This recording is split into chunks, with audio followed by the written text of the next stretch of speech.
ആ നീ ഇവിടെ ഇരിക്കുക. ഇന്നാൾ 2000 രൂപ വന്നില്ലേ? ആ പൈസ എടുത്ത നീ കുറിയുടെ പൈസ കൊടുക്കാനാ. 2000 രൂപയാ? അത് ഞാൻ മോന് കൊടുത്തല്ലോ. അവനെന്തോ അർജന്റായിട്ട് എന്തോ ആവശ്യത്തിന് വന്നപ്പോ ഉമ്മ തരാന്ന് പറഞ്ഞിട്ട് എന്റെ അടുത്ത് മേടിച്ചിട്ട് പോയി. നീ എന്താ അവന് കൊടുത്ത്? ഞാൻ അത്യാവശ്യമായിട്ട് വേണമെന്ന് പറഞ്ഞ് തന്നല്ലേ, നീ അവൻ്റെ അടുത്ത് വാങ്ങിട്ട് വന്ന പറ്റും. എന്നാ നിങ്ങൾ ഇവിടെ ഇരിക്കുന്ന ഞാൻ അവനോട് ചോദിച്ചോക്കട്ടെ.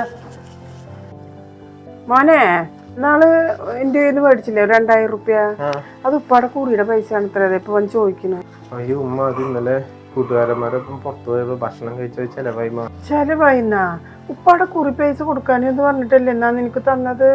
നീ കൂട്ടുകാരായിട്ട് പോയിട്ട് ചെലവാക്കില്ല. എന്താ മോനെ, 2000 രൂപയ്ക്ക് വിലയൊന്നുമില്ല. എന്നിട്ട് ഉമ്മ പറയണത് പിള്ളേരും പോയി കഴിഞ്ഞ പിന്നെ പൈസ ചെലവാക്കണ്ടേ? അവരെല്ലാരും ഭക്ഷണം കഴിച്ചിട്ട് പൈസ നോക്കിയപ്പോ അവര് താരത്തില്ല.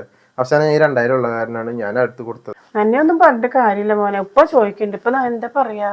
അതെ, അവന്റെ കയ്യിലില്ലാന്ന്. അവൻ ഇന്നലെ കൂട്ടുകാരായിട്ട് പോയിട്ട് കടയിൽ കയറി അവരൊക്കെ ഭക്ഷണം കഴിക്കുമ്പോ ഞാനും കഴിച്ചു. എന്റെ കയ്യിലൊന്നും ഇല്ലാന്ന് പറയുന്നു. ഇന്നലെ ഞാൻ കണ്ടു പിള്ളേരായിട്ട് കറങ്ങിയിട്ട് എന്താ ഐസ്ക്രീം അത് ഇതൊക്കെ ബിരിയാണി കഴിച്ചിട്ട് കറങ്ങി കിടക്കുന്നത്.